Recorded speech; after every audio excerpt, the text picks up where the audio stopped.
बच्चों देखो, अब आते हैं अल्फा एमिशन पे।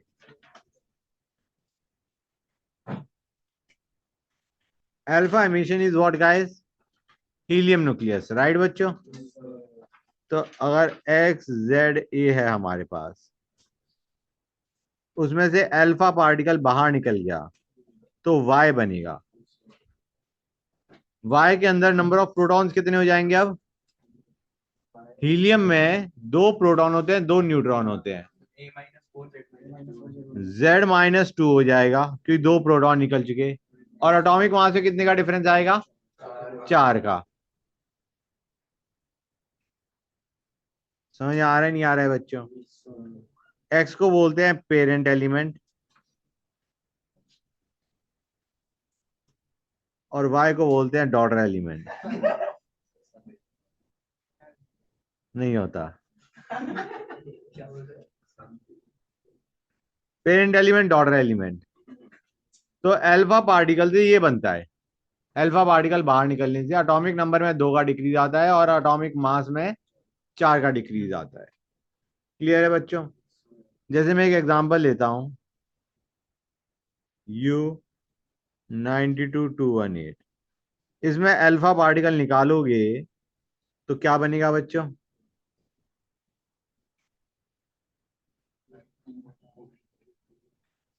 और 90 से तुम पता लगा सकते हो ये एलिमेंट। 218, सॉरी 214।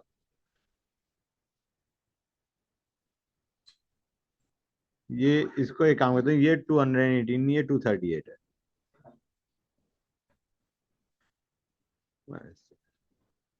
238, 234।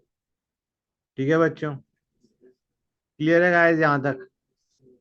गुड। तो ये हमारा होता है अल्फा पार्टिकल के एमिशन पे। प्रोटॉन से पता चलता है which is the element that we are talking about. Proton हमारे पास 90 है तो एलिमेंट इज थोरियम। ठीक है ना guys?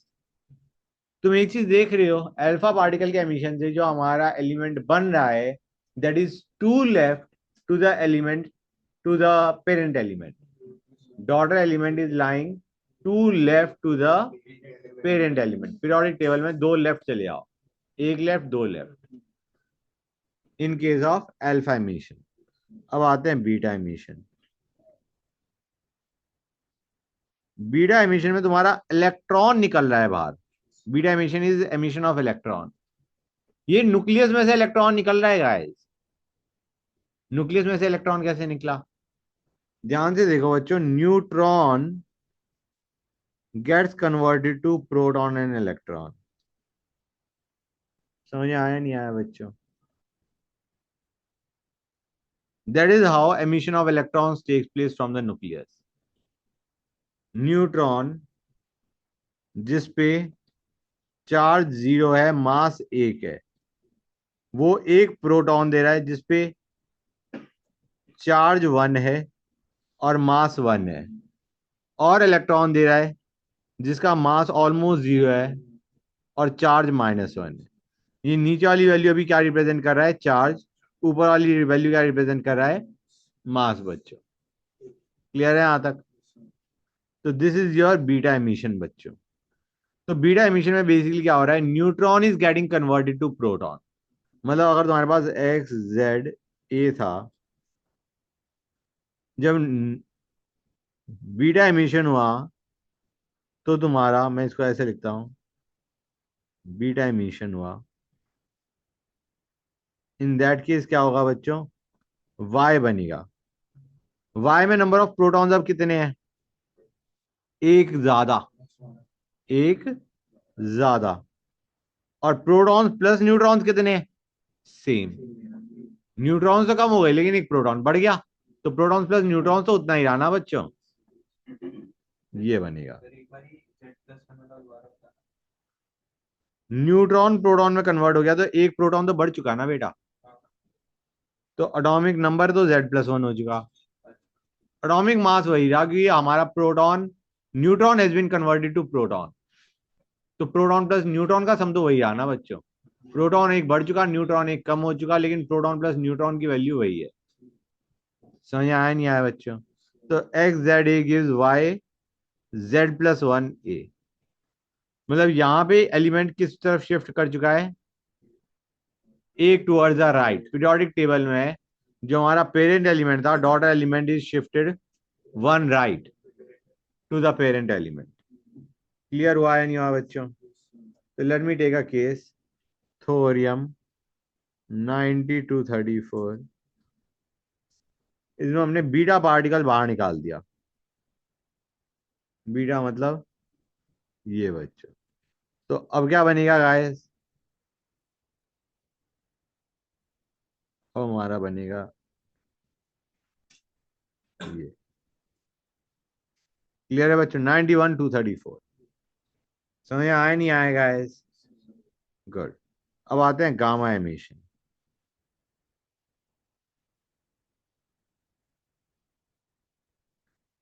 After emission of alpha और beta particle, after emission of alpha या beta particle, molecule is in excited state.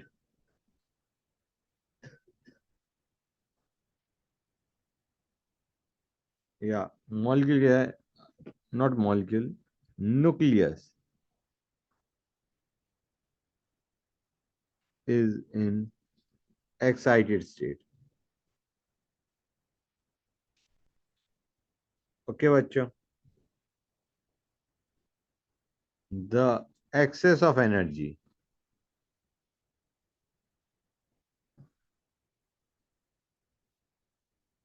is released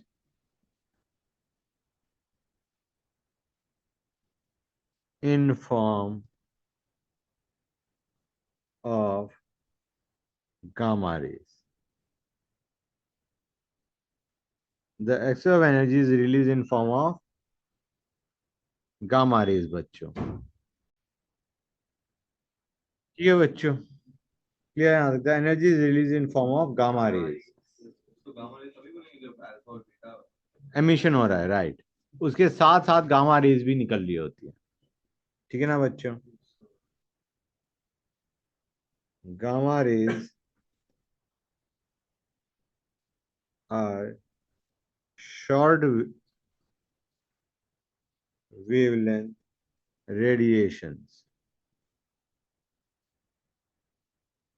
with no charge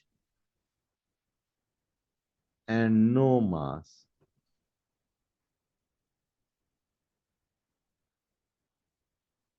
and their emission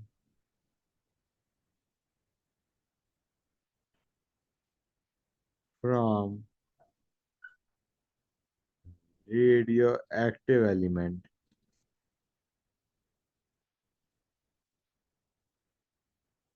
does not produce a new element. It does not produce a new element. इससे new element नहीं बनता। ठीक है बच्चों? Clear है यहां तक? Good. जो जो एक चीज बताओ, अगर मैं एक अल्फा एमिशन करता हूं और दो बीटा एमिशन करता हूं तो क्या होगा? एक अल्फा से दो लेफ्ट शिफ्ट हुआ और फिर हमने दो बीटा कर दिए, तो दो बार राइट में भी शिफ्ट कर जाएगा। हाँ है ना बच्चों? मैं एक काम करता हूँ, मैं एग्जांपल लेके समझाता हूँ तुम्हें। U 92,238, पहले अल्फा एमिशन किया, क्या बनेगा बच्चों? 234, 90 सॉरी। अब हमने दो बीटा एमिशन करे, एक बीटा एमिशन करा, यू गेट 91,234। एक और बीटा एमिशन किया, यू गेट U 92,234। ये दोनों आपस में क्या है? सेम एलिमेंट की same number of protons but different number of atomic mass, different number of neutrons basically. They are isotopes, correct? You get isotopes. 1 alpha plus 2 beta emission result in isotopes. पहले तुम दो left shift कर गए, फिर दो right shift करे one by one, तो what you get is isotope बच्चों. हाँ या ना गाइस? गुड. दो और एमिशन होते हैं, बीटा प्लस एमिशन एंड के कैप्चर. ये दो चीजें और होती हैं. Beta plus is nothing but beta emission जैसा ही है. It is just like beta emission. Beta plus emission is the emission of positively charge beta particle,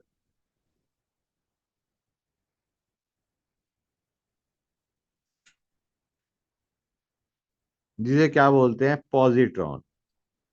वो इलेक्ट्रॉन था, ये पॉजिट्रॉन है. Positive electron you might say. Clear है बच्चों?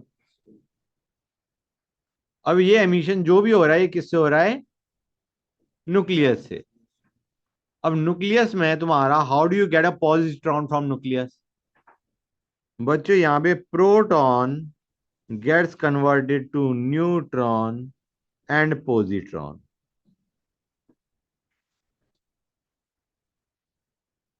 And positron बच्चों. Clear है यहां तक गाइस? समझ में आया नहीं आया? This is positron. क्लियर हो गया? प्रोटॉन किस में कन्वर्ट हो गया? न्यूट्रॉन में और पॉजिट्रॉन में. Proton is converted to neutron and positron. Positron बाहर निकल गया. ठीक है ना गाइस? तो इसमें मुझे बताओ, एक्स जेड ए है, आफ्टर बीटा प्लस एमिशन क्या होगा?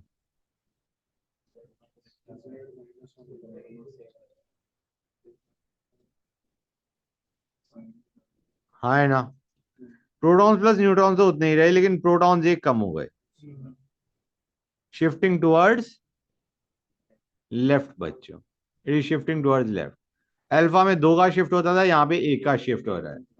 उसमें एटॉमिक मास में भी डिफरेंस आता है, यहाँ पे एटॉमिक मास सेम रह रहा है. गुड.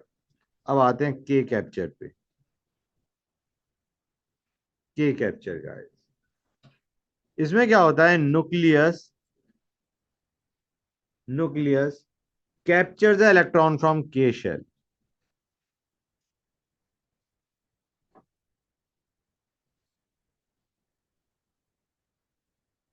जो फर्स्ट शेल है, के शेल है, के एल एम एन होता है ना बच्चों. के शेल में से न्यूक्लियस ने एक इलेक्ट्रॉन ले लिया. Nucleus capture the electron from the के शेल. ये कैसे होता है? इसमें होता क्या है बेसिकली? इसमें प्रोटॉन एक इलेक्ट्रॉन ले लेगा और क्या बना देगा बच्चों? न्यूट्रॉन. प्रोटॉन ने वो इलेक्ट्रॉन ले लिया और क्या बना दिया? Proton plus electron gives neutron. समझ आ रहा है नहीं आ रहा है बच्चों? तो डू यू रियलाइज और नॉट, इसमें भी तुम्हारा क्या हो रहा है? प्रोटॉन कम हो रहा है और न्यूट्रॉन प्लस प्रोटॉन सेम रह रहा है. It is just like beta plus emission. हाँ है ना बच्चों? समझ आ रहा नहीं आ रहा है? के कैप्चर से तुम्हारा प्रोटॉन एक कम हो गया और प्रोटॉन प्लस न्यूट्रॉन वही रहा. हाँ है ना बच्चों? क्लियर है guys? Good.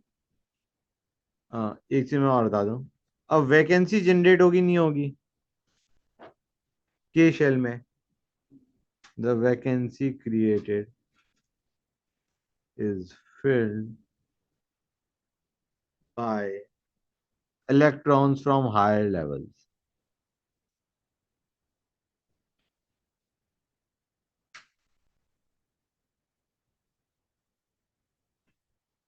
Okay, guys, giving rise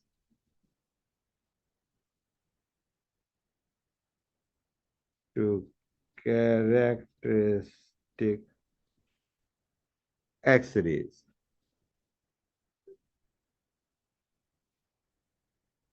okay बच्चों, क्लियर है यहां तक? कोई डाउट किसी बच्चे को? क्वेश्चन बच्चों, अ क्वेश्चन गाइस। ए में से अल्फा एमिशन हुआ, बी बना। बी में से बीटा एमिशन हुआ, सी बना। सी में से फिर बीटा एमिशन हुआ, डी बना। इनमें आइसोटोप कौन कौन से हैं?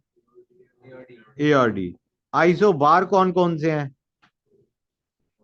Isobar same number of protons plus neutrons. B C D are isobar. B C D are isobar की बीटा एमिशन में तुम्हारा protons plus neutrons remain same, and A and D are isotopes. Got it guys?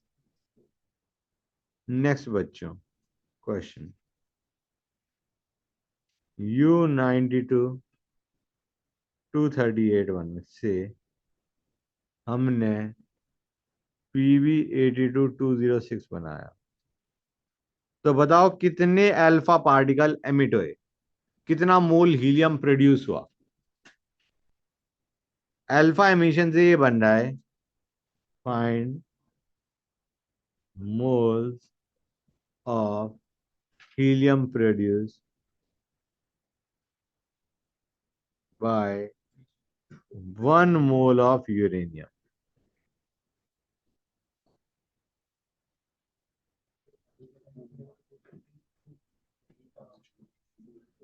Guys mass के हिसाब से जाया करो। 238 minus 206, और एक एक अल्फा पार्टिकल से कितने का डिफरेंस आ रहा होता है? 4 का। तो by 4 will give you the number of alpha particles. समझ आ रहा है नहीं आ रहा है बच्चों? 8 अल्फा पार्टिकल्स आर एमिटेड। एक और क्वेश्चन ले रहा हूं बच्चों।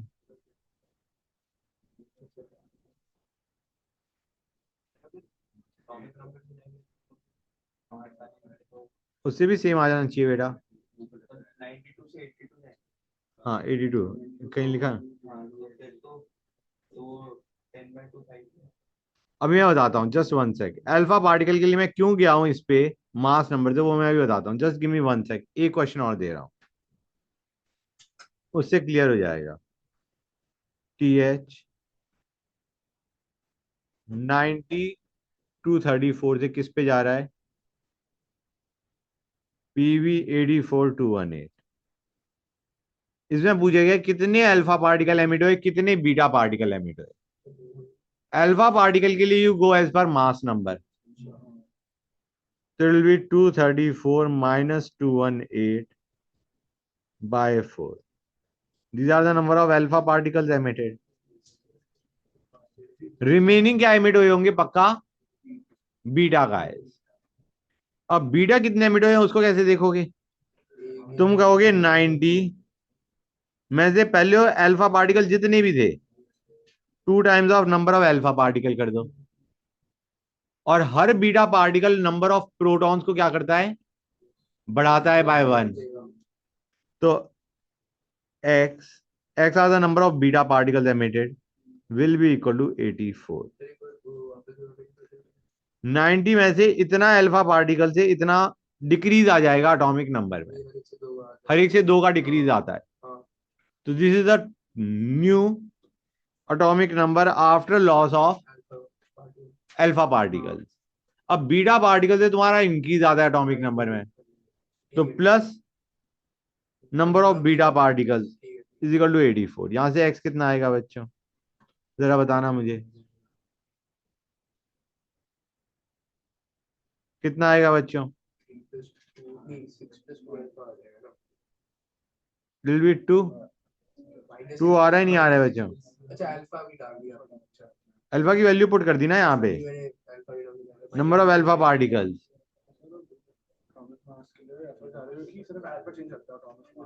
एटॉमिक मास को सिर्फ अल्फा चेंज करता है, इसीलिए एटॉमिक मास से अल्फा निकालते हैं। अब तुमने जो क्वेश्चन ऊपर पूछा था उसमें मैंने सिर्फ ये पूछा था अल्फा पार्टिकल कितने निकले। आइडिया इसमें पक्का तुम्हारा बीटा एमिशन भी हो रहा होगा कहीं ना कहीं। यहाँ पे इस क्वेश्चन में दिस क्वेश्चन वाज इनकम्प्लीट इसमें ना केवल अल्फा एमिशन हो रहा है, पक्का कहीं ना कहीं बीटा एमिशन भी हो रहा होगा। समझ आ रहा है नहीं आ रहा है बच्चों? दैट इज द रीजन तुमने एटॉमिक नंबर से अगर निकालने की कोशिश करी होती है अल्फा पार्टिकल तो गलत आ जाते। समझ आया नहीं आया बच्चों? बेटा 1 मिनट रुक जाओ बेटा, कितनी आवाज कर रहे हो?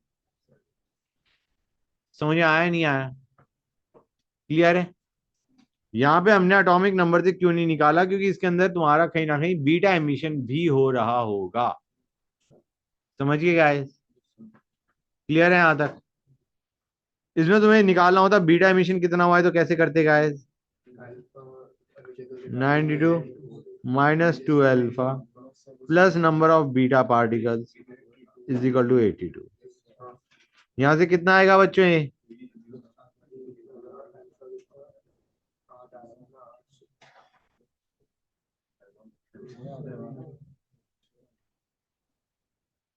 कितना आएगा बच्चों यहां से?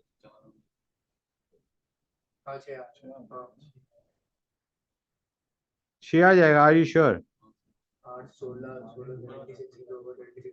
हाँ, तो जो भी आएगा।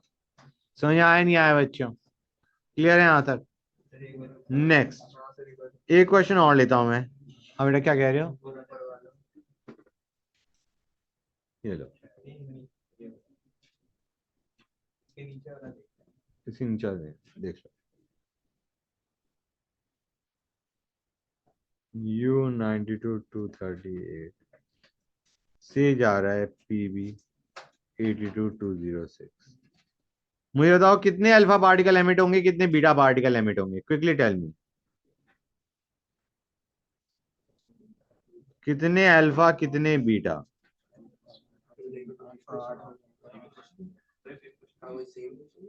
ये लेड था, वो थोरियम और पोलोनियम था बेटा मेरे ख्याल से। उसके भी ऊपर वाला था। एग्जैक्टली सेम दे दिया। हाँ तो इसमें अल्फा तो हमने निकाली था, बीटा कितना आएगा बच्चों? 6। गुड, मेरा ध्यान नहीं गया। नेक्स्ट आते हैं बच्चों, यहां तक क्लियर है guys? U92-235,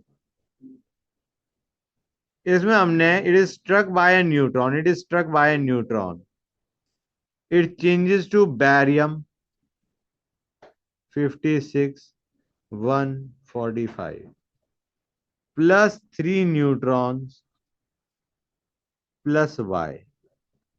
I want to know what is Y. I want to know what is Y.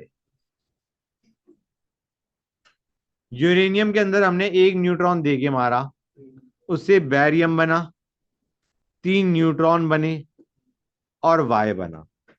I need to know what is Y बच्चों। गाइस एटॉमिक नंबर को इक्वेट करके देख लो, एटॉमिक मास को इक्वेट करके देख लो। Z और A आ जाएगा। 92 plus 0 will be equal to 56 plus. समझ आ रहे नहीं आ रहे बच्चों? 235 plus 1 will be equal to 145 plus 3 into 1 plus A। क्या आ रहा है बच्चों? Z और A। हाँ 87 तो नहीं आना चाहिए बेटा, 3 न्यूट्रॉन बन रहे बेटा। 88।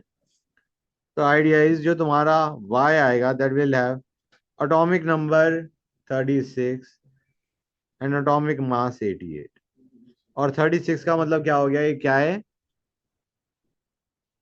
क्रिप्टॉन। It is Kr। समझे या नहीं समझे गाइस? क्लियर हुआ है नहीं हुआ बच्चों? Everybody is clear? Good. Question बच्चों, हमें दे रखा है X 90 90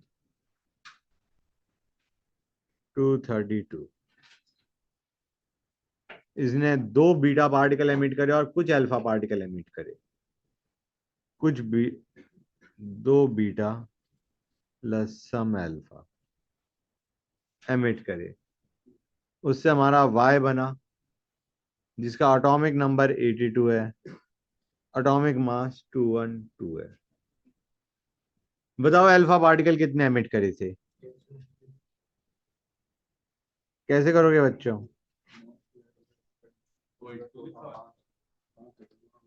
बोलो guys. You will simply go as per atomic mass बच्चों।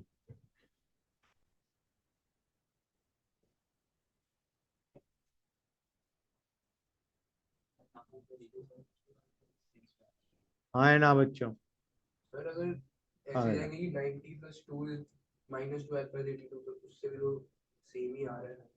उससे भी सेम आ जाएगा बिल्कुल। तो आपने बोला था कि उससे बीटा पार्टिकल अगर नहीं दे रखे तो अल्फा तो इस अल्फा वाले इसमें तो बीटा पार्टिकल से लेके दे इसमें रखे तो इससे भी कर सकते हो। बीटा से भी कर सकते हो।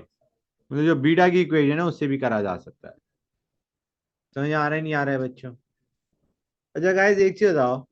अ radioactive nuclide emits gamma rays because of K capture या nuclear transition from higher to lower energy. It is because of nuclear transition from higher to lower energy. Higher से लोअर एनर्जी पे जाएगा, it will emit gamma rays. हाँ है ना? के capture से कौन सी रेज एमिट होती है? X rays. गुड। अब मैं तुम्हें ये दे रहा हूं।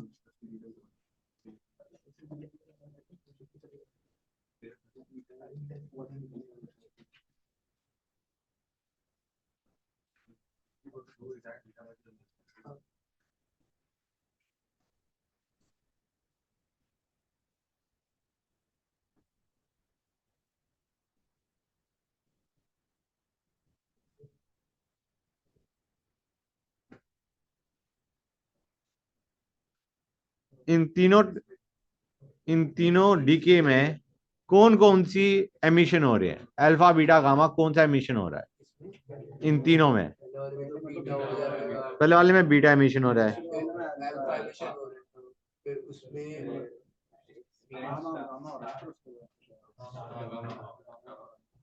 This will B gamma. Late us से Z star has got lower energy। Gamma में लोअर एनर्जी बच्चों। समझे या नहीं समझे गाइस? क्लियर है हर एक बच्चे को? गुड। अब आते हैं न्यूक्लियर स्टेबिलिटी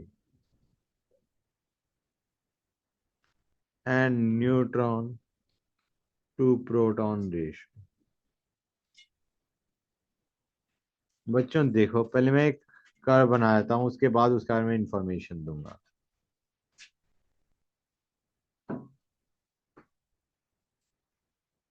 ये है नंबर ऑफ न्यूट्रॉन्स, ये है नंबर ऑफ प्रोटॉन्स, ये है N/P = 1।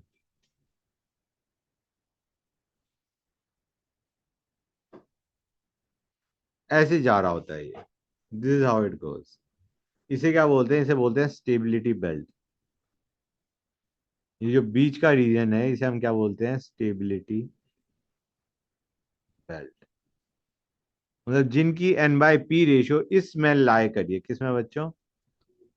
इसमें। They are stable. समझ आ रहा है नहीं आ रहा है बच्चों? क्लियर है यहाँ तक? This is your stability belt. The elements having N/P ratio in this range they are stable. So it has been found that nuclei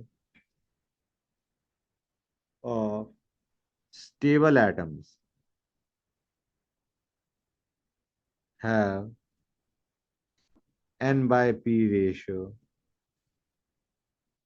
in range 1:1.5।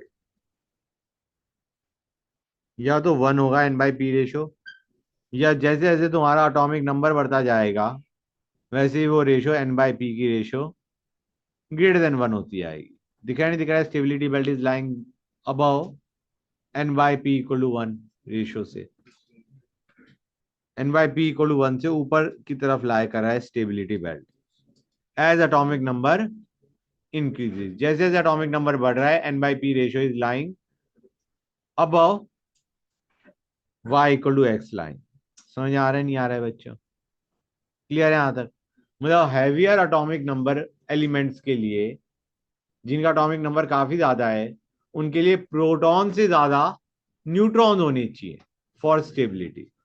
Neutron ज्यादा होने चाहिए, प्रोटॉन रिलेटिवली थोड़े कम होने चाहिए। Neutron by proton ratio should be lying between 1 to 1.5। Okay guys. और जो shaded region था, जो हमारा बीच वाला रीजन है, इसे बोलते हैं स्टेबिलिटी बेल्ट या जोन ऑफ स्टेबिलिटी। ठीक है ना बच्चों? और इसके ऊपर वाले और नीचे वाले दोनों ही अनस्टेबल होंगे, दोनों ही they will undergo decay guys. ठीक है ना बच्चों? मतलब जिनकी N by P ratio greater than that for required for stability है, वो भी डीके अंडरगो करेंगे। जिनकी N by P ratio less than the one required for stability है, वो भी डीके करेंगे। लेकिन कौन सा क्या डीके करेगा, दैट डिपेंड्स ऑन कि अगर हमारी N by P ratio is lower than required for stability. Stability के लिए जो एन बाई पी रेशियो चाहिए उससे कम है, उससे कम है। मतलब मैं किन एलिमेंट्स की बात कर रहा हूं? इन एलिमेंट्स की जिनकी N by P ratio is less than that required for stability. समझे या नहीं समझे गाइस? इसमें हम क्या करना चाह रहे हैं? इसमें हम चाह रहे हैं किसी ना किसी तरीके से डीके होने पे ये स्टेबिलिटी बेल्ट में आ जाए। डीके होने पे ये स्टेबिलिटी बेल्ट में आ जाए। इसमें हम करना क्या चाह रहे हैं गाइस? न्यूट्रॉन बढ़ जाए, प्रोटॉन कम हो जाए। हाँ है ना? तभी तभी तो एन बाई पी रेशियो बढ़ेगी। न्यूट्रॉन बढ़ जाए, प्रोटॉन कम हो जाए। वो कौन से एमिशन में होता है? न्यूट्रॉन बढ़ जाए, न्यूट्रॉन बढ़ जाए, प्रोटॉन कम हो जाए। जैसे तुम्हारा एमिशन हो, हम चाह रहे हैं वो ऊपर की तरफ चला जाए। It will occur in to emission, दो में हो सकता है, या तो बीटा प्लस एमिशन या के कैप्चर। तो elements which are having N by P ratio less than that required for stability, they will undergo either beta plus emission और के कैप्चर। एक बीटा प्लस एमिशन से N by P ratio क्या बन जाएगी बच्चों? ये बन जाएगी। हाँ है ना बच्चों? क्लियर है यहां तक? गुड। नेक्स्ट, अगर N by P ratio is higher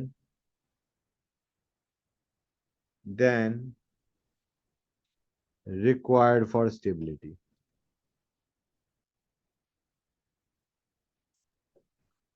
उसमें क्या करोगे बच्चों? That N by P ratio is higher than that required for stability.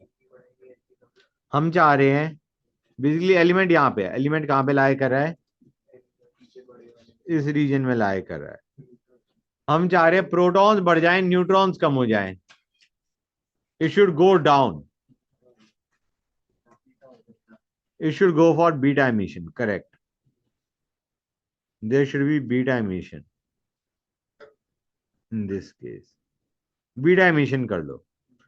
Beta emission से क्या होता है बच्चों?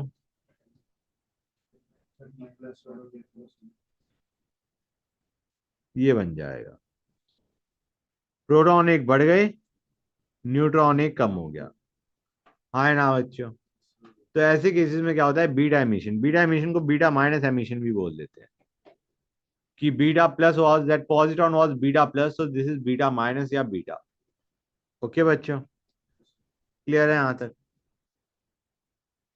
अब अल्फा एमिशन फिर कब होता है? If atomic number is greater than 82,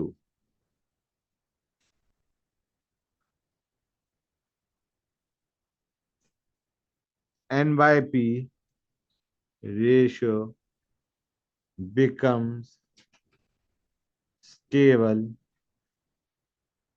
by alpha emission।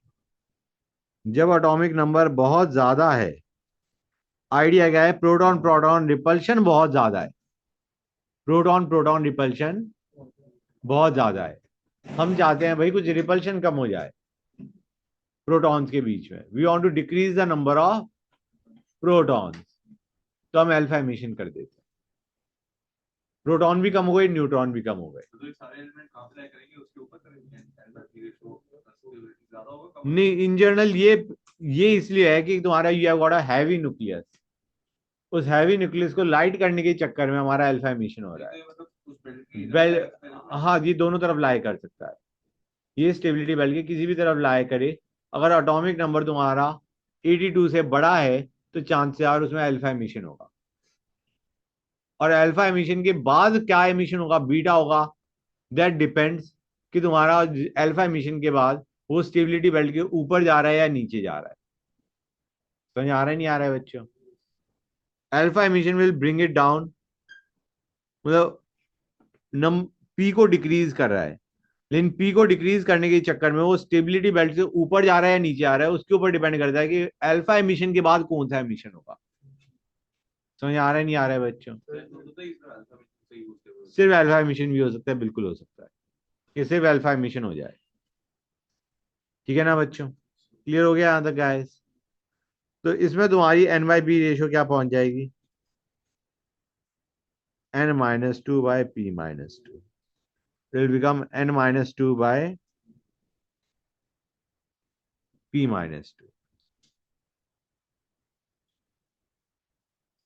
leading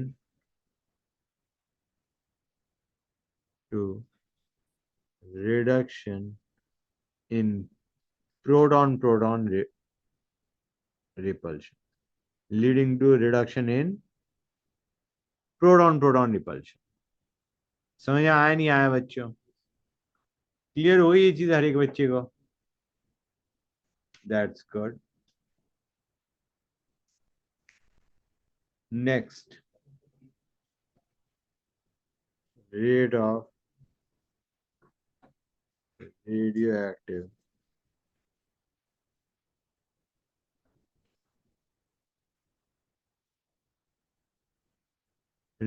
radioactive disintegration। बच्चों देखो, आवाज नहीं guys please. Radioactive decay मैंने तुम्हें बताया था क्या होता है बच्चों, इट इज फर्स्ट ऑर्डर, हाँ ना बच्चों? तो let there be N naught atoms of A initially, and let there be n atoms of A at time t। तो क्या मैं कह सकता हूं कि D is equal to L N N naught by N T? K की जगह मैंने लैम्डा क्यों लिख दिया, lambda is decay constant, शायद मैंने बताया भी होगा, this is decay constant. Got it guys? Good. बच्चों एक और चीज, रेट ऑफ डीके को हम क्या लिख सकते हैं,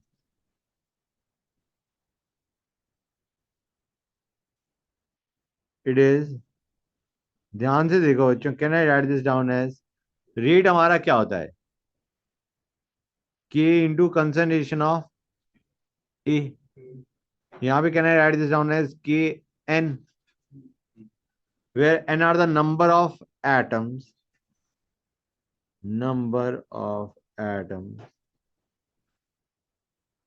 of element present,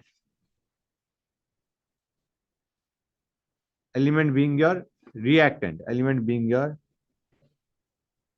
reactant present। हाँ ना बच्चों? इस रेट ऑफ डीके को हम एक और टर्म में क्या बोलते हैं गाइस, प्लीज आवाज नहीं, रेट ऑफ डीके या रेट ऑफ डिसइंटीग्रेशन को एक और टर्म क्या बोला जाता है, एक्टिविटी। रेट ऑफ डीके या डिसइंटीग्रेशन,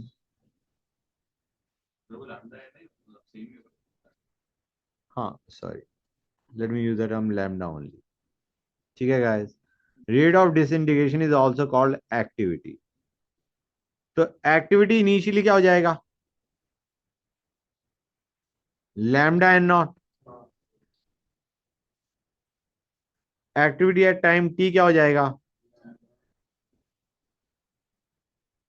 तो जो हम N naught by N T लेते थे उसकी जगह E naught by A T भी तो ले सकते हैं। Activity initially by activity at time T बच्चों, समझे या नहीं समझे guys. Instead of using number of atoms initially of reactant by number of atoms at time t, we can use activity initially by activity at time t बच्चों। हाँ है ना guys, good. Lambda तो मैंने बता ही दिया तुम्हारा, डीके या डिसइंटीग्रेशन कांस्टेंट। कोई डाउट किसी बच्चे को, हर एक को क्लियर है ये चीज, गुड। एवरेज लाइफ भी मैंने तुम्हें बताया था,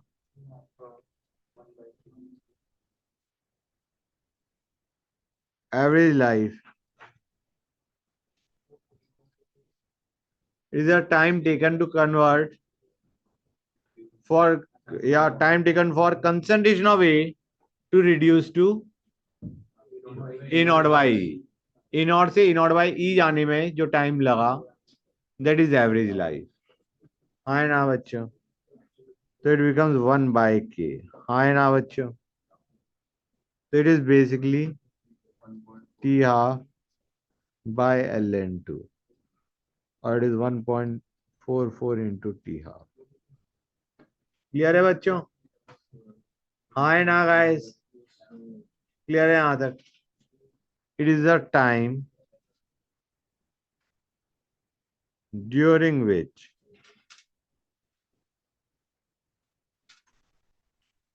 63.21% substance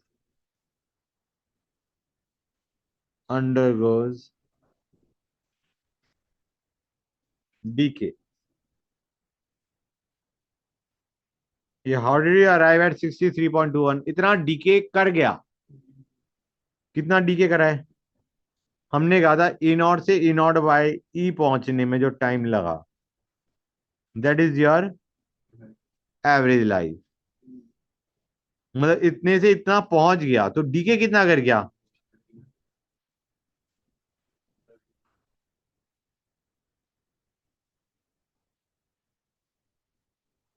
this is the amount which underwent decay. समझ में आ रहा है नहीं आ रहा है बच्चों, क्लियर है यहां तक, समझ में आया नहीं आया हर एक बच्चे को, गुड। ए नॉट से ए नॉट बाई ई पहुंच गया, मतलब हमारा A naught was initial, A naught by E is at time T, तो डीके कितना कर गया, A naught minus A naught by E by A naught into 100 will give percentage decay. This is your percentage decay बच्चों। Clear है या नहीं guys, everybody is clear with that, that's good. अब आते हैं पैरेलल रेडियोएक्टिव डिसइंटीग्रेशन।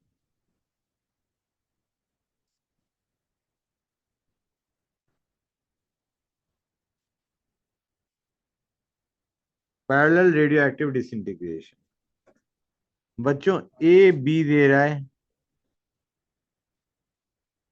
ए सी दे रहा है,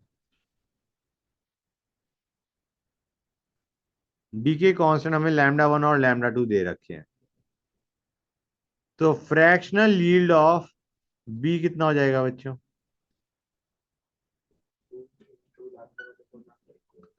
it will be equal to lambda 1 by lambda 1 plus lambda 2।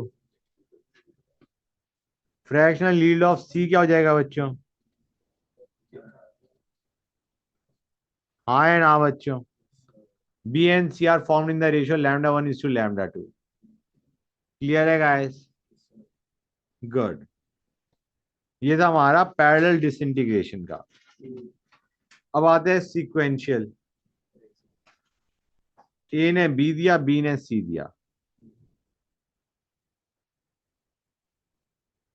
ए ने बी दिया, बी ने सी दिया, मतलब पहले कुछ एमिशन हुआ फिर कोई और एमिशन हुआ। हमें पूछा गया है what is the time when maximum activity of B is observe. क्या होगा बच्चों वो टाइम?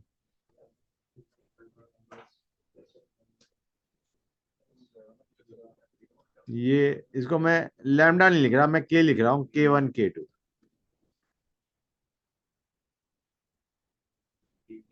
बताओ guys. Will be 1/K2 minus K1 ln K2 by K1। याद आ रहा है नहीं याद आ रहा है बच्चों? प्लीज आवाज नहीं। क्लियर है गाइस? That's good. अब क्वेश्चन करते हैं बच्चों। लिख लो बेटा। परसेंटेज डिके में हमने इनिशियल माइनस फाइनल, हाँ परसेंटेज डिके में हमने इनिशियल माइनस फाइनल, तुम इसकी बात कर रहे 1 हो? माइनस 1 बाई ये तो मतलब डिसोशिएट हो गया। हाँ, कितना रिएक्ट कर गया? हम परसेंटेज चेंज देख रहे हैं, चेंज देख रहे हैं ना, चेंज कितने का है? तो फाइनल माइनस, हाँ, चेंज फाइनल माइनस इनिशियल होता है, लेकिन उसमें तो वैल्यू नेगेटिव आ जाएगी ना, कम होती जा रही है अमाउंट। तो इनिशियल माइनस फाइनल करोगे ना मैग्नी पॉजिटिव रखने के लिए। बच्चों यहां तक समझ आया नहीं आया? Question guys, find T half for AM 241 in years given that it emits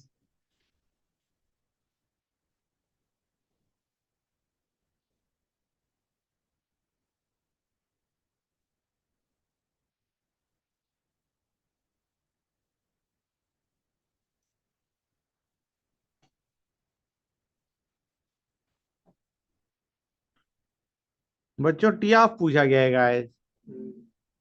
T of के लिए क्या फॉर्मूला लगाते हैं? ln2/k। गुड। ये कैसे निकालोगे बच्चों? ये जो मैं दे रखा है ये क्या दे रखा है? ये रेट दे रखा है, रेट या एक्टिविटी दे रखा है। Activity is given to us as it is equal to K n0 या Kn। n0 ले लो, इनिशियल एक्टिविटी ये मान लो। हाँ है ना बच्चों? n0 क्या होगा? Number of atoms of element, number of atoms of element बच्चों। तो क्या करोगे? हमें दे रखा है पर ग्राम, पर ग्राम मतलब 1 ग्राम रिएक्टेंट लिया है, 1 ग्राम एटम में कितने नंबर ऑफ एटम्स होंगे? 1 ग्राम रिएक्टेंट है तो इतने मोल रिएक्टेंट होगा इंटू एन।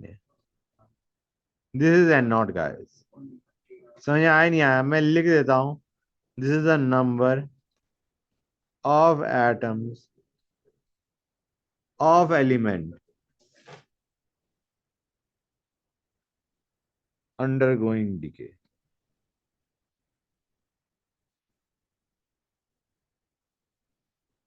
हमने एक्टिविटी को number of alpha particle consider करा है।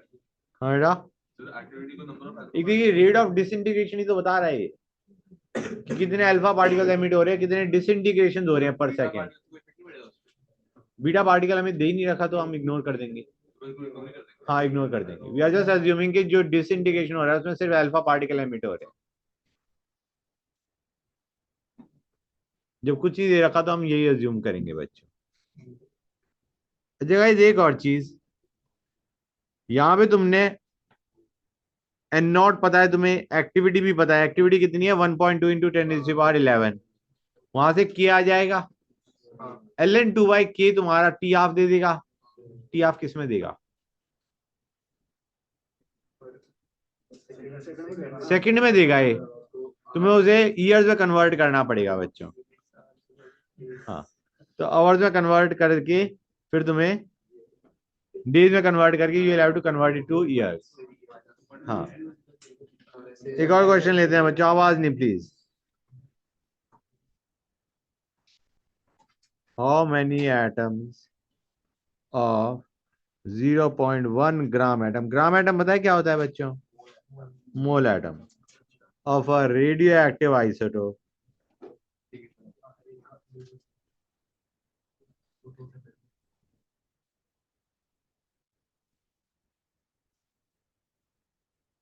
जिसका टी ऑफ हमें दे रखा है as 5 days will decay during 11th day।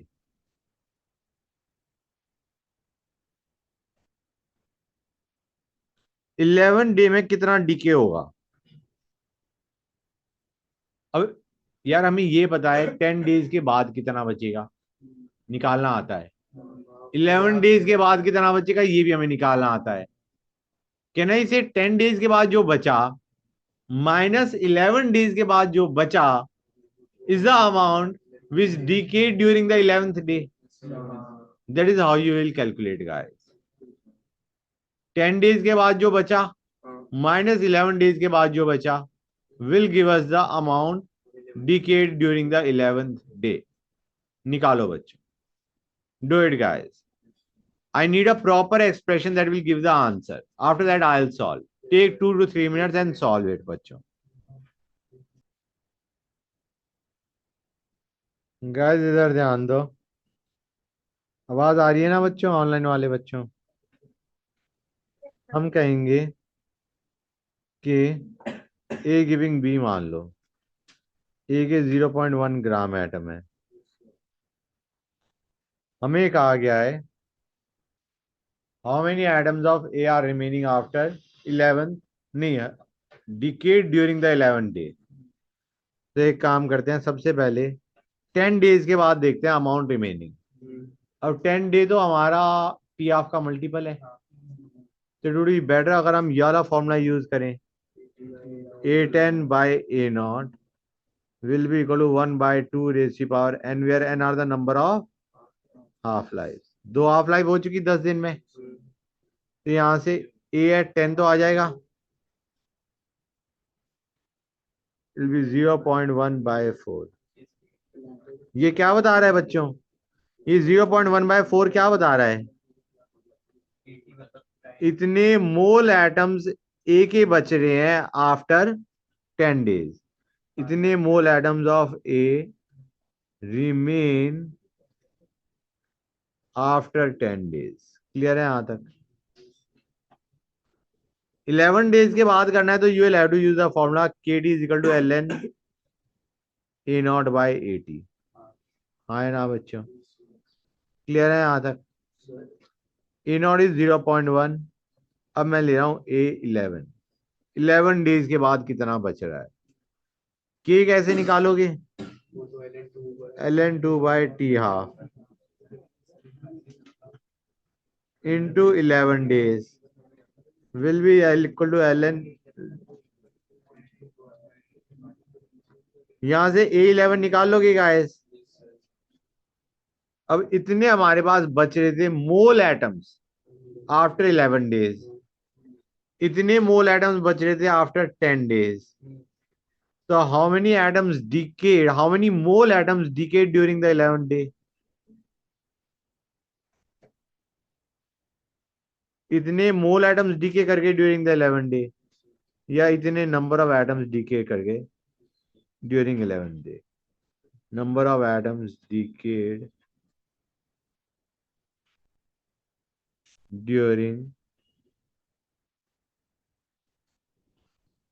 11th day. हाँ है ना गाइस? क्लियर है यहां तक बच्चों? Next question. हाँ बेटा बोलो। तो हमें A2 by ln A1 by A2 is K into minus T1। हमें इनिशियल कंसंट्रेशन नहीं दे रहे थे। हाँ हाँ हाँ, सर इसमें हमें नंबर ऑफ डेज भी पता और हमें A1 माइनस A2 तो चाहिए, तो उससे कर सकते हैं। तो तुम्हें ए नॉट तो चाहिए ना, मतलब A1 तो चाहिए ना। और हमें वो तो नहीं चाहिए, हमें तो A1 माइनस A1 चाहिए ना, तो उसको ln A1 minus ln A2 करके लिख देंगे।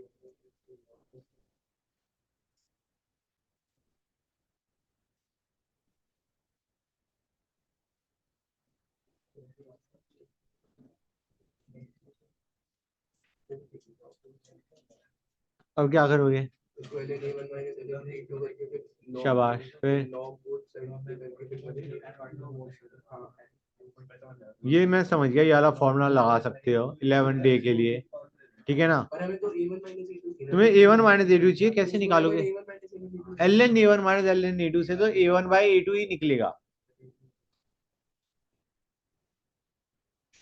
मैं समझ गया तुम्हारा फॉर्मूला जो तुम लगाना चाह रहे हो, लेकिन यहाँ से तुम्हारा A1 बाई A2 की वैल्यू ही निकलेगी। A1 माइनस A2 नहीं निकलेगा, A1 बाई A2 निकलेगा, not A1 minus A2। Clear है बेटा? गुड। आगे चले बच्चों। 10 ग्राम एटम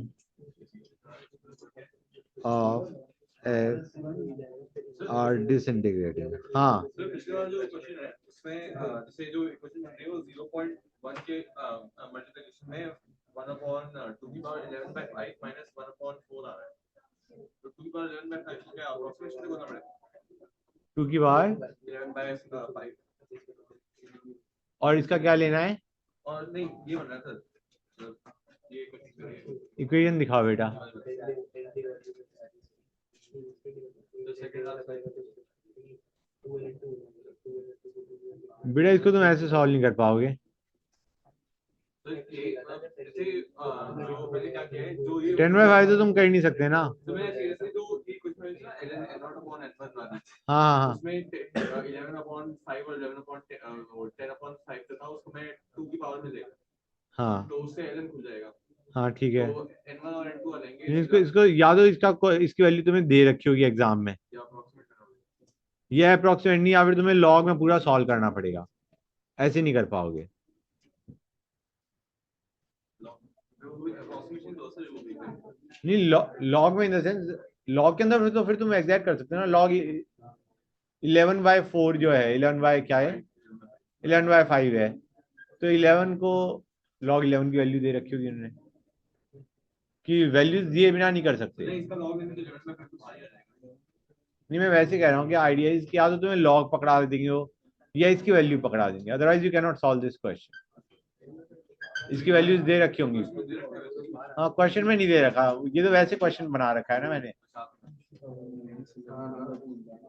हाँ बच्चों, इधर ध्यान दो।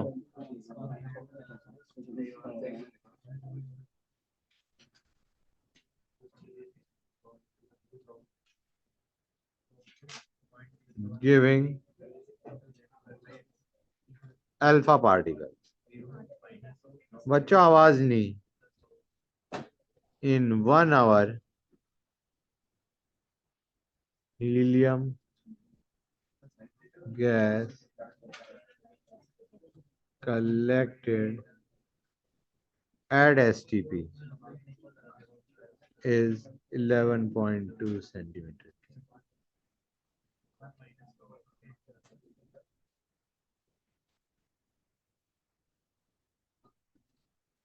बच्चों बताओ इस क्वेश्चन को कैसे करोगे? पढ़ो गाइस।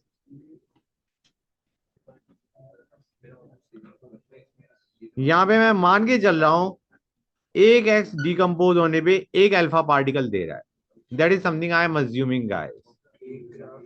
मतलब एक्स हमारा वाई प्लस अल्फा पार्टिकल दे रहा है, मतलब एक एक्स डिकम्पोज होने पे एक अल्फा पार्टिकल दे रहा है। ये जो हीलियम गैस है किससे आ रहा है? अल्फा से। हमें एक आ गया, इनिशियली 10 मोल थे, इनिशियली 10 मोल थे। आफ्टर 1 आवर कितना हो चुका होगा? इतना बच्चों, आफ्टर 1 आवर इतना हो चुका है। और एक्स तुम निकाल सकते हो गाइस, क्योंकि तुम्हें वॉल्यूम एट एसटीपी दे रखा है। एक्स कितना होगा बच्चों?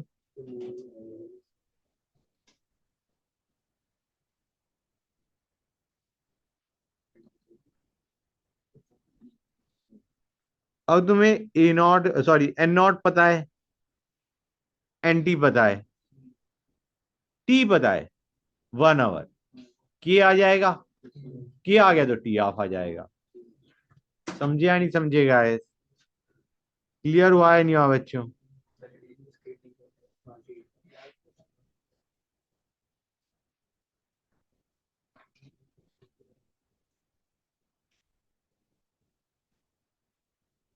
1 आवर दे रखा था ना बच्चों।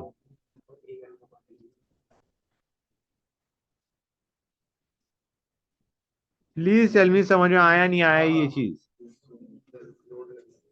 सपोजिंग सपोजिंग इसी क्वेश्चन में हमें कहा होता 1 से 3 अल्फा पार्टिकल एमिट हो रहे हैं जब x से y बन रहे हैं, तो इन दैट केस ये 10 - x आता, ये 3x आता। 3x would have been equal to this, वहां से तुम x निकालते 10 - x के फॉर्मूले में डाल के आंसर निकाल देते। समझ आ रहा है नहीं आ रहा है बच्चों?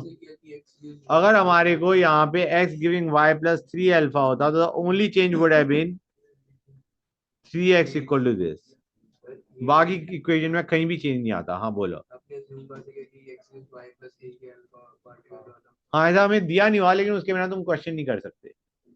वी आर अज्यूमिंग दैट, कि कुछ बता नहीं रखा हमें इसलिए अज्यूम क्या है। अरे क्वेश्चन तो सॉल्व करना है ना भाई। या तो क्वेश्चन में स्पेसिफाई कर दे कितने अल्फा पार्टिकल एमिट हो रहे हैं पर एटम ऑफ एक्स, नहीं दे रखा तो assume 1।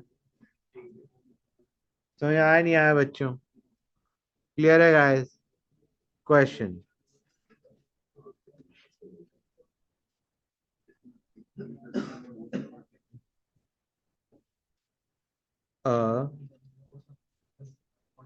Counter rate meter is used to measure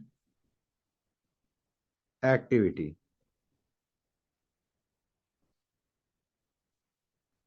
of radioactive sample, to measure activity of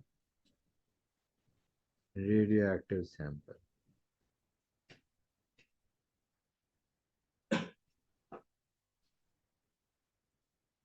at certain instant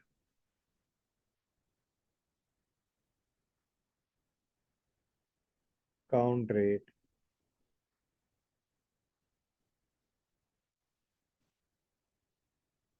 (400 counters per minute). 5 minutes later,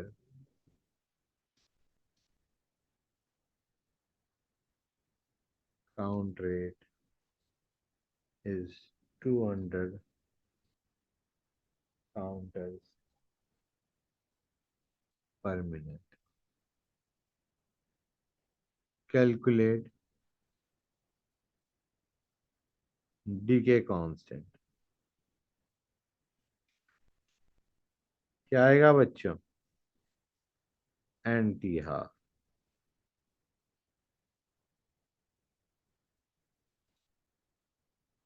guys इसमें सिर्फ एक काम की चीज है कि instead of taking N naught by N T, you can take A naught by A T equal to lambda T.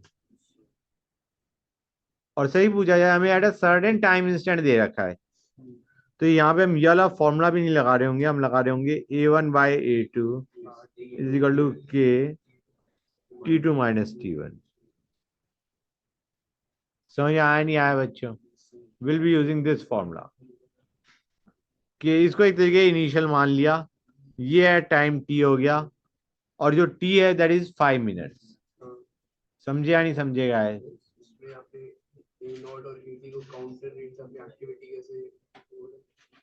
क्योंकि it is used to measure activity, इसलिए हमने इसी को एक्टिविटी मान लिया। हाँ एक तरीके से, ठीक है ना बच्चों? ये एक्टिविटी हो गई हमारी। This 400 and 200 is the activity. तो तुम देख सकते हो हाफ लाइफ वही आ गया 5 मिनट्स। हाँ है ना बच्चों? कि 400 से 200 हो रहा है इन 5 मिनट्स, आधा हो रहा है, एक्टिविटी आधी हो रही है। इसका मतलब तुम्हारा this T is T half, ये 5 मिनट ही टी हाफ है।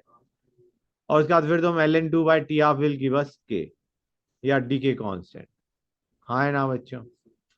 गुड। अनदर क्वेश्चन गाइस, ये क्वेश्चन अच्छा है।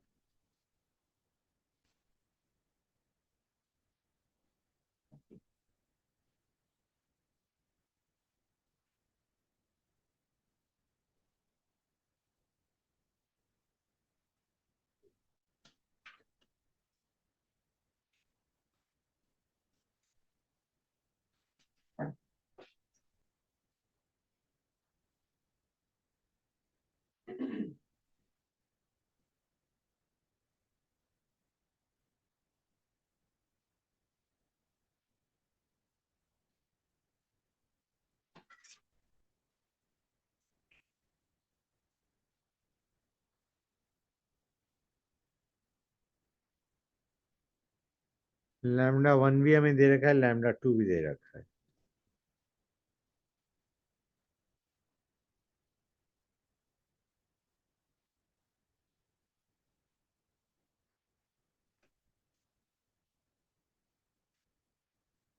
इसको कैसे करेंगे गाइस? क्या तुम्हें याद है, नहीं याद है बच्चों? A T was A naught E raise to power minus K effective T. Lambda effective क्या हो जाएगा? λ1 प्लस λ2। नहीं, ये आएगा नहीं आएगा बच्चों? क्लियर है यहाँ तक? ए नॉट हमें पता है, λ1 λ2 पता है, टी भी हमें दे रखा है 5 hours. Concentration of A at time T आ जाएगा नहीं आ जाएगा?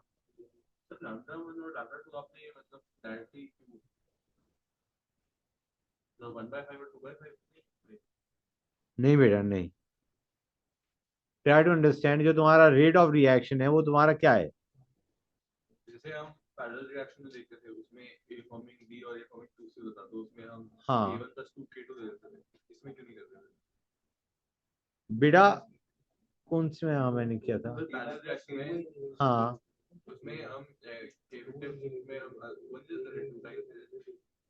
1 सेकंड, एक बार बताना मुझे। कौन कौन? ना सर, आपने तो लिखवाया था। एक बार दिखाओ। k1/k between 2 a naught 1 minus वो तो 2a giving c नहीं होता था, a giving 2c नहीं होता था, 2a giving c नहीं होता था ना। वही मैं चेक करना चाह रहा हूँ बेटा, बताना क्या किया था।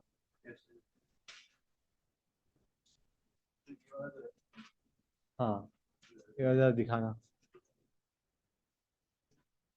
तो उसमें a given 2b और c है, तो उसमें आपने 2k1 + k2 कहा था, उसमें k इफेक्ट। हाँ तो बी का चेंज कर रहा हूँ मैं अभी, रुक जाओ। यही चीज है ना, नहीं 1 सेकंड, डी/dt इक्वल टू के। हाँ हाँ हाँ, ए मिनट रुक जाओ। ए तो वही है ना, हाँ ये तो A1 ही लिया है ना। 2b और एक c। हाँ तो उसको अभी चेंज करता हूँ, उसको अभी चेंज करता हूँ। नहीं ये सही है। अभी इसको देखो, जस्ट सॉल्व द क्वेश्चन, उसका पता चलेगा। यहाँ तक समझ गए बेटा? इस क्वेश्चन को कैसे करा जाएगा इसको देखो, यहाँ तक समझ गए guys? This much part is clear. AD will be this guys, हाँ है ना? This is concentration of A at time T. हम कहेंगे A naught minus A T क्या देगा?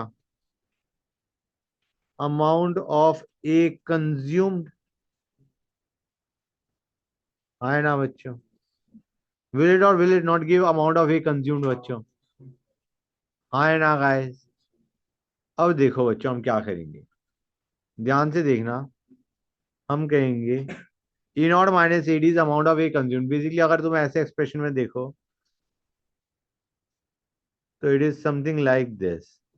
बी है, सी है, यहाँ पे याद है मैंने E naught minus X minus Y किया था, तो ये बेसिकली एक्स प्लस वाई है। E naught minus A D क्या बता रहा है? X plus Y, the amount of A which is getting converted to B and C. It is telling us amount of A that is getting converted to B and C. अब देखो बच्चों, हमारा expression क्या बनेगा उस पर ध्यान से देखो। हम कहेंगे फ्रैक्शन ऑफ C फाउंड कितना होना चाहिए था normally? It should have been lambda 2 by lambda 1 plus lambda 2 of amount reacted. Yes. हाँ ना बच्चों, A naught minus AT. This is giving us amount of A.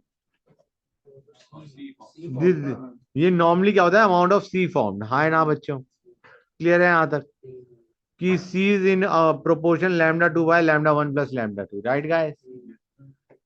लेकिन ये तब होता था जब A गिविंग C बन रहा है. इसको ऐसे समझो, ये चीज क्या बता रही है, इसको ऐसे समझो.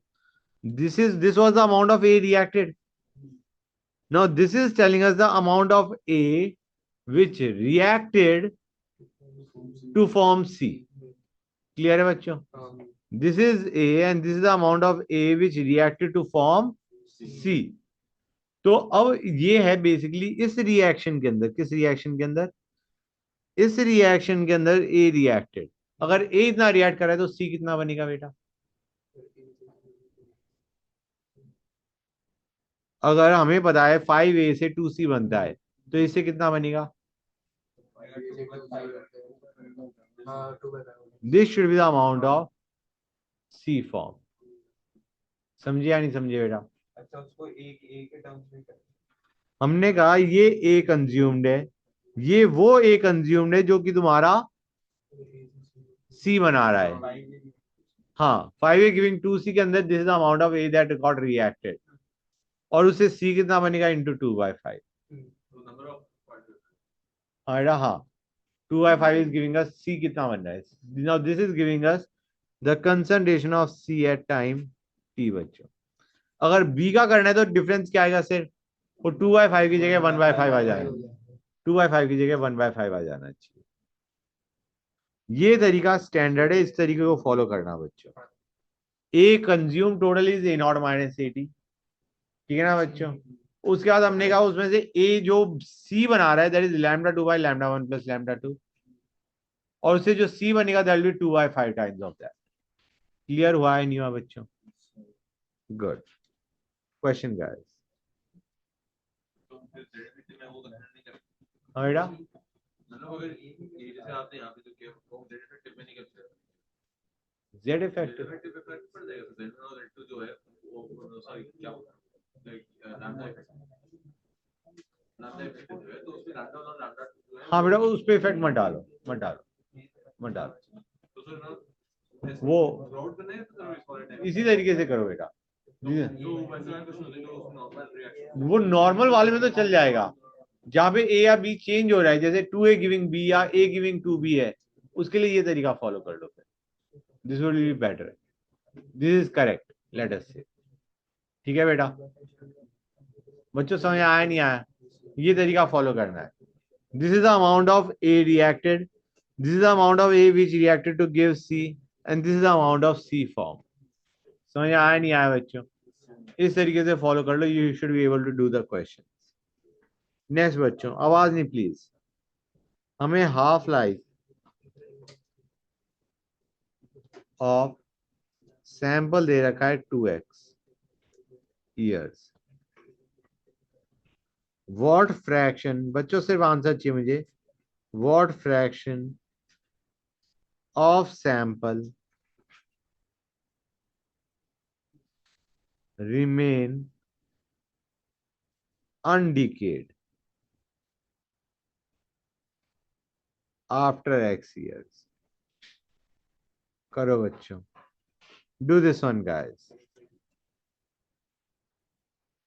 Do this one बच्चों.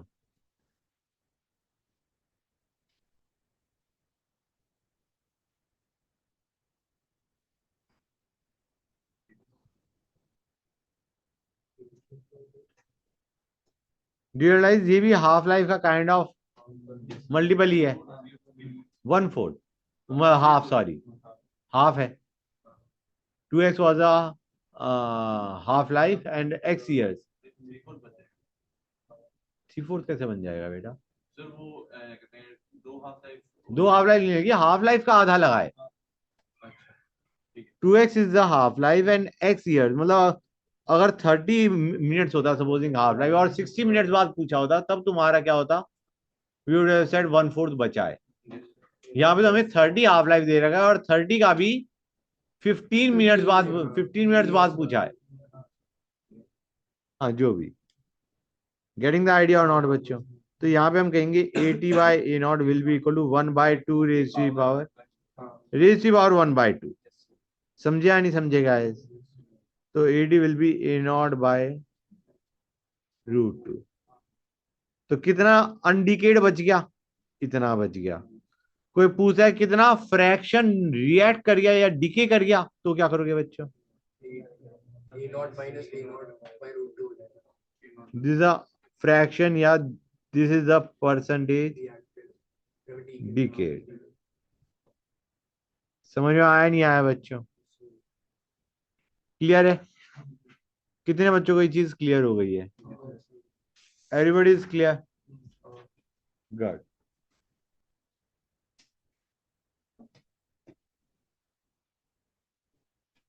क्वेश्चन बच्चों,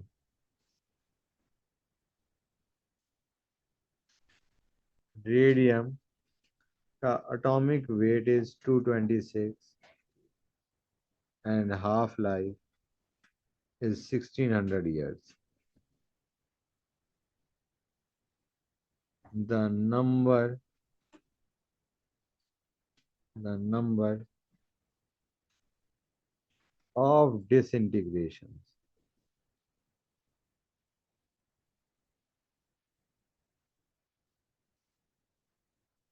produced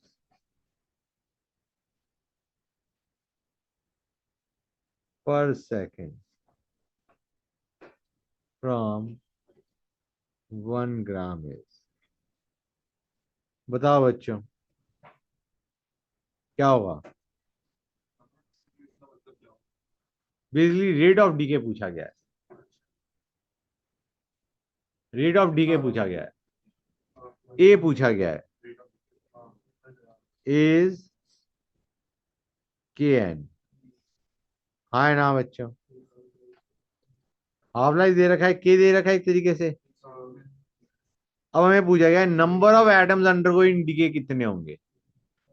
number of atoms undergoing decay कितने होंगे?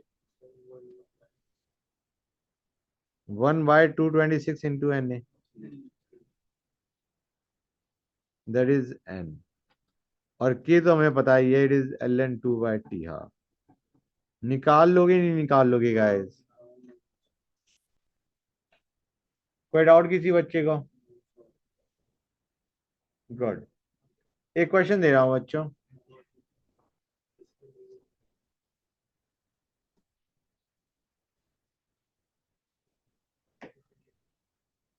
A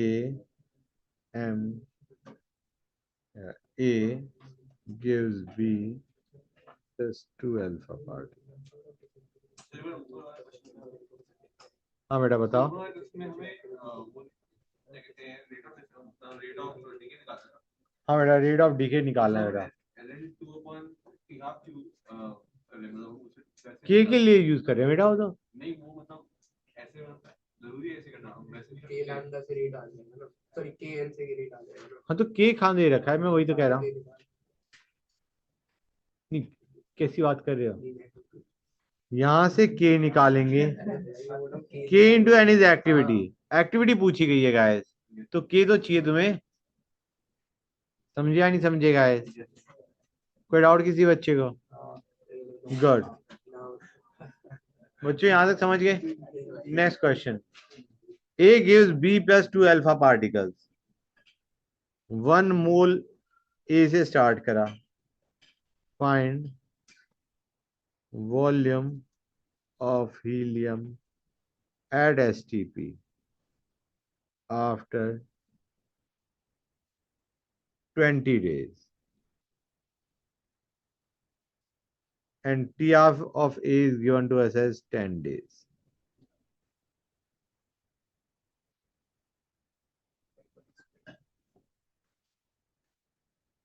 मुझे क्वेश्चन बिल्कुल वैसा ही है जैसा अभी हमने किया था, ln/10/10 - x equal to KT जो हमने किया था, बिल्कुल वही है और कोई भी डिफरेंस नहीं है। उसमें हमें अल्फा पार्टिकल्स की अमाउंट दे रखी थी और अमाउंट ऑफ रिएक्टेंट वगैरह कुछ पूछा गया था। यहाँ पे क्या करोगे गाइस? सर 1 minus x और 2x गुड।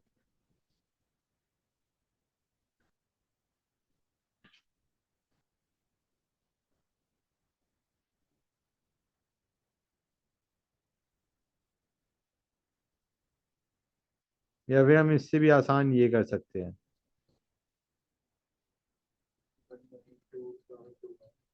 हाँ, this is easier.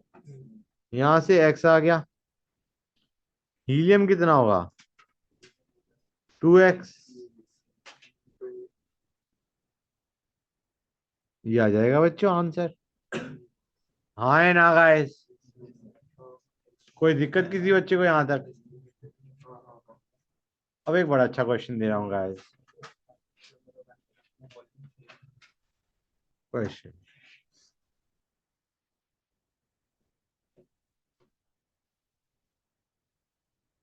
Moon rock contains equal grams of uranium and lead.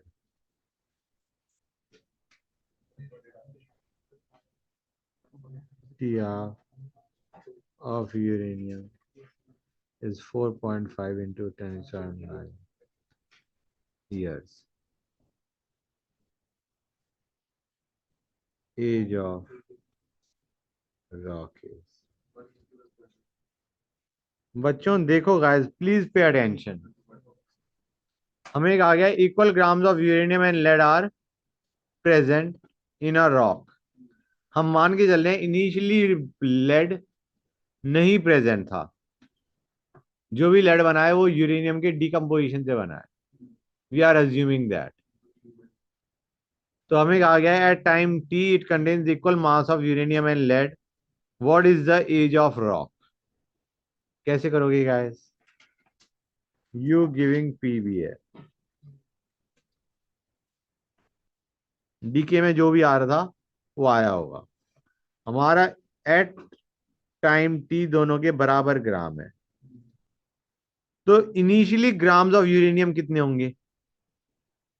Grams of uranium at time T are X, what will be the grams of uranium initially?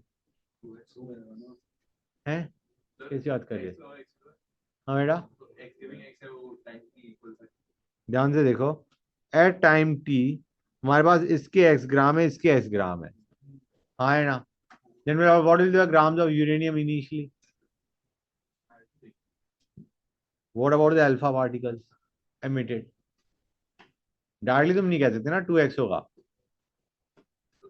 यहाँ भी ध्यान से देखो guys, it is a question of stoichiometry. Now सुनते आना बच्चों, x gram lead का मतलब x by atomic mass of lead, ये क्या देगा बच्चों? Moles of lead. अब एक लेड के लिए यूरेनियम कितना चाहिए? एक। तो इतना मोल यूरेनियम रहा होगा जो रिएक्ट कर गया टू फॉर्म लेड, तो into atomic mass of uranium कर दूंगा, ये क्या दे देगा? This will give us the mass of uranium which reacted to give lead. समझ आया नहीं आया? नहीं आया समझ आया? मैं एक काम करता हूँ, एक एग्जांपल लेके समझाता हूँ। ये मैंने क्वेश्चन तुम्हें पहले करवाया था, Al plus O2 gives Al2O3। सुनते आना बच्चों, हमें एक आ गया है, हमने एट टाइम रिएक्शन जब खत्म हुई O2 के साथ, इसके 0.27 ग्राम बच गए और इसके 0.5 ग्राम फॉर्म हो गए at the end of reaction. What are the grams of aluminium taken initially? ये क्वेश्चन में पूछा गया है। हमने एल्यूमिनियम की ऑक्सीजन के साथ रिएक्शन करी, Al2O3 बनाया। एल्यूमिनियम के हमारे पास 0.27 ग्राम थे at the end of reaction, मतलब oxygen must be the limiting reagent, है ना? Grams of aluminium left is this much and grams of Al2O3 formed are 0.5। पूछा गया है what were the grams of aluminium taken initially, that is the question. पहली चीज, ये question बहुत similar लग रहा है, नहीं लग रहा है ऊपर वाले जैसा? अब हम इसे करेंगे कैसे, ध्यान से सुनो। हम देखेंगे Al2O3 के 0.5 ग्राम बनाने के लिए एल्यूमिनियम कितना चाहिए? कितना चाहिए? 0.5 bye molecular mass of Al2O3 क्या देगा? मोल ऑफ Al2O3 मैं इसे बैलेंस कर दूं बच्चों? हाँ है ना? ये मोल Al2O3 के हैं। इसके लिए एल्यूमिनियम के कितने मोल चाहिए? Into atomic mass of aluminium. ये ग्राम्स ऑफ एल्यूमिनियम दे रहा है विच रिएक्टेड टू गिव Al2O3, और ओरिजिनली कितना होगा? +0.27। समझ में आया नहीं आया गाइस? ये चीज क्लियर हुई या नहीं हुई? 0.5 से कितना बना प्लस 0.27। हाँ 0.27 तो बचा ही रह गया। और हमने देखा Al2O3 के 0.5 ग्राम बनाने के लिए एल्यूमिनियम कितना रिएक्ट करा होगा। This is the aluminium which reacted to give 0.5 gram Al2O3, and this is the gram of aluminium unreacted is giving us the total mass of aluminium present initially। समझ में आया नहीं आया? अब ऊपर वाले क्वेश्चन से रिलेट करो। ये है मोल्स ऑफ लेड। एक लेड के लिए एक यूरेनियम चाहिए, तो इतना ही मोल यूरेनियम चाहिए, इतना मास ऑफ यूरेनियम। ये वो यूरेनियम है जो रिएक्ट कर गया to give lead. And what was the mass remaining? This is A0। This is uranium initially. And what is the uranium at time t? It is x। अब हम कहेंगे ln A0 which is x by atomic mass of lead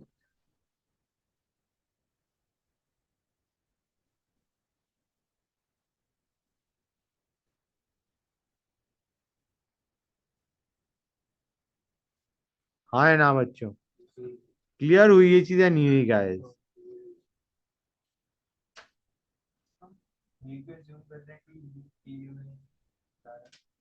की question में कह रखा है।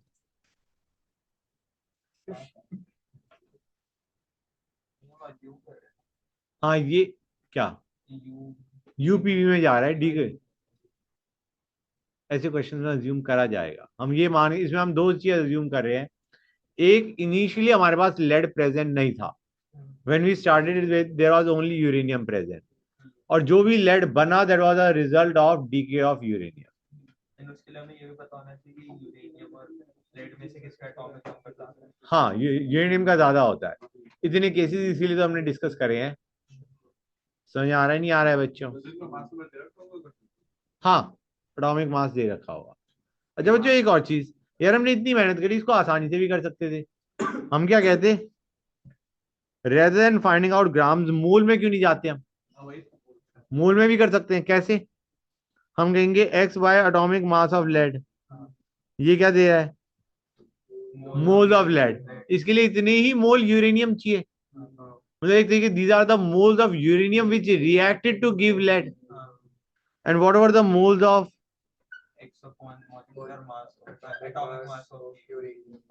These are the moles of uranium. ये वो मोल यूरेनियम के हैं जो बचे रह गए। ये वो मोल यूरेनियम है जो लेड बना गया अपॉन एक्स बाय AU।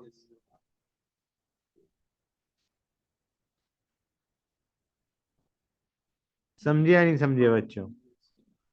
ये क्लियर हो गया? ये हमने ले लिया moles finally by moles, sorry moles initially by moles finally का ln is equal to KT। के तो हमें पता ही है क्योंकि हमें हाफ लाइफ दे रखा है। हाँ या ना बच्चों? कुछ क्लियर हुआ है नहीं हुआ? How to solve and get the answer? तो यहाँ पर हमने इसे अल्फा पार्टिकल अज्यूम कर लिया है। वैसे मतलब ये इन क्वेश्चन में अज्यूम करना जरूरी है। जैसे पिछले क्वेश्चन में आपने बीटा पार्टिकल अज्यूम करना तो मतलब मना करते थे। हाँ तो यहाँ पे हमें जो भी पार्टिकल एमिट हो रहे हैं we don't care about that. जो भी एमिट हुआ हमें लेड से कंसर्न है। कोई और अगर पार्टिकल एमिट हुआ, वो यूरेनियम लेड में जब कन्वर्ट हुआ तो उसने कितने अल्फा और कितने बीटा पार्टिकल एमिट करे, उससे हमारी कंसर्न नहीं है। We are leaving that part out. यहां तक समझे या नहीं समझे गाइस? कितने बच्चों को क्लियर हो गया है? C14 के अपने कुछ क्वेश्चंस करे थे नहीं करे थे? एक का था वन स्पीड। हाँ वुड वाला। हाँ आइडिया क्या है बच्चों में, ये मैं बता देता हूँ। Use of radioactivity, application of radioactivity. Application of radioactivity. पहला ट्रेसर, यूज एज ट्रेसर्स बच्चों, to trace the course of reaction. जैसे हमें पता है acid plus alcohol gives ester, हाँ ना बच्चों। उसमें वाटर बाहर निकल रहा होता है, निकल रहा होता है, नहीं निकल रहा होता है guys. We need to know कि ऑक्सीजन कौन सा रिमूव हो रहा है। आई मीन या तो ओ एच यहां से रिमूव हो, एच यहां से रिमूव हो, हाँ है ना, या फिर ओ एच यहां से रिमूव हो, एच यहां से रिमूव हो। तो लोगों ने क्या किया, ये रेडियो एक्टिव ले लिया। अब देखा गया कि हमने रेडियो एक्टिव अल्कोहल ले लिया, जो एस्टर बना that too was radioactive. इसका मतलब ये जो ऑक्सीजन है it is remaining in the ester. इसका मतलब जो एच रिमूव हुआ है वो ये रिमूव हुआ है, ओ एच यहां से रिमूव हुआ है। समझ आया नहीं आया बच्चों? हमने अल्कोहल रेडियो एक्टिव लिया, देखा गया एस्टर इज रेडियो एक्टिव, मतलब अल्कोहल का जो ऑक्सीजन है that is a part of ester बच्चों। तो it is used as tracers guys. Next, age of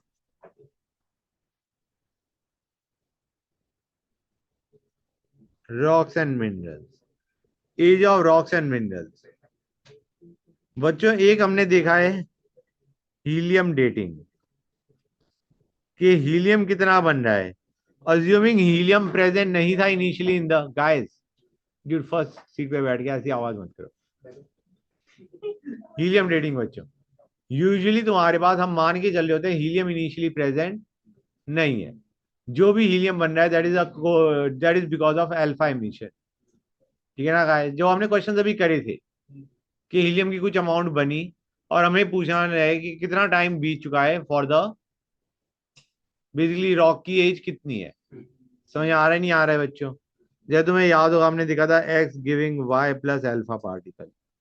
alpha particle is helium, हम कहेंगे L N A naught by A naught minus X is equal to K T.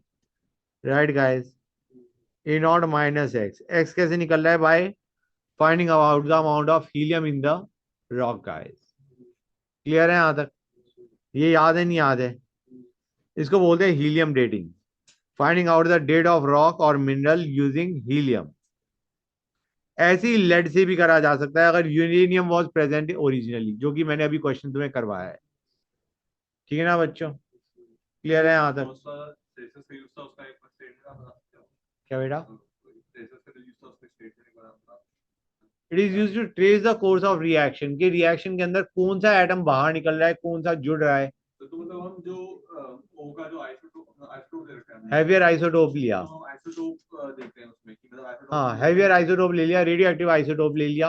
अब हम ester को check कर रहे हैं कि एस्टर क्या रेडियो एक्टिव है या नहीं। अगर जो एस्टर है वो रेडियो एक्टिव है, इसका मतलब oxygen of alcohol is still in ester. तो रिएक्शन के टाइम पे वो रिलीज नहीं आएगी उसकी एंटीबॉडीज, वो तब भी रहते हैं उसमें। हाँ कुछ तो रहेगा ना बेटा, सारा थोड़ी ना डीके कर जाएगा। हाँ, तो बच्चों ये चीज समझ आई नहीं आई? हीलियम रेटिंग क्लियर हो गया। ऐसी जो यूरेनियम का जब वो बनता है, यूरेनियम से लेड बनता है, तो उसके अंदर भी हम इनिशियली मान के चल रहे होते हैं lead is not present in the molecule, in the rock.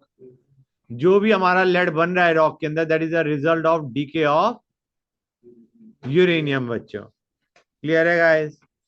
समझ गए the reaction we have just done. अब आते हैं थर्ड, रेडियो कार्बन डेटिंग। हम मान के चल रहे हैं कि C14, गाइस ध्यान से देखो, क्वेश्चन ही लेता हूं मैं, क्वेश्चन ही पहले एक थोड़ी स्टेटमेंट लिखवा दूं फिर क्वेश्चन करवाता हूं। C14 जो है बच्चों, C14 क्या है, it is formed in upper atmosphere. मैं लिख देता हूं थोड़ी information. C14 is formed in upper atmosphere.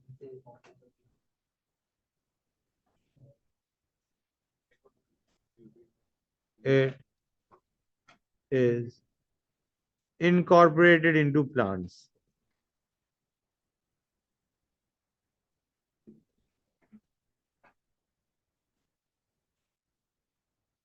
and trees by photosynthesis, and consequently into animals when they eat the plants.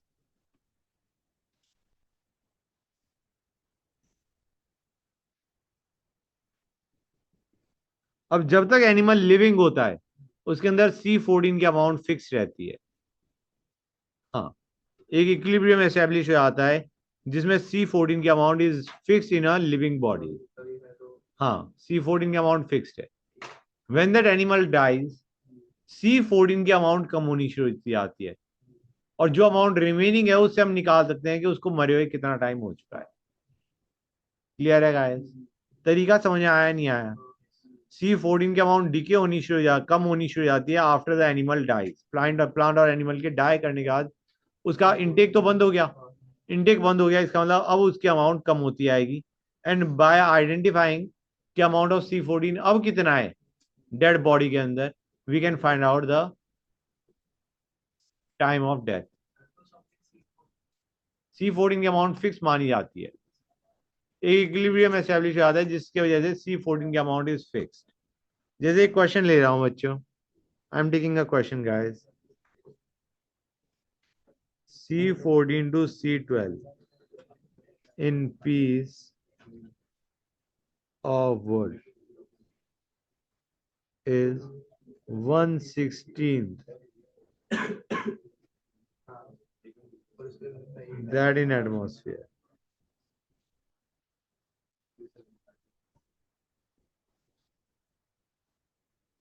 Calculate age of wood. T half of C14 हमें दे रखा है as कितना बच्चों, बताओ गाइस। हम मान के चल रहे हैं C12 की अमाउंट फिक्स रही कि C12 की अमाउंट चेंज नहीं हो रही, तो एक तरीके जो 1/16 हो रहा है that is the amount of C14। C14 अगर इनिशियली, 4.5770 है। हाँ बेटा, एट टाइम T ये C0 है, इट विल बी x/16 बच्चों। हाँ है ना गाइस? तो बेसिकली 4 हाफ लाइफ लग गई।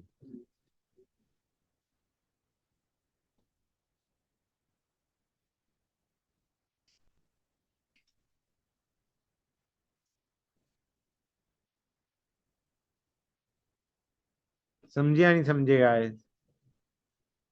कितने बच्चों को ये चीज क्लियर हो गई? अब सपोज मैं एक क्वेश्चन देता हूं तुम्हें, सुनते आना बच्चों, हो जाएगा तुमसे आराम से, सुनते आना।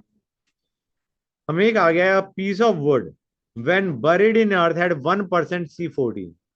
A piece of wood when buried in earth had 1% C14.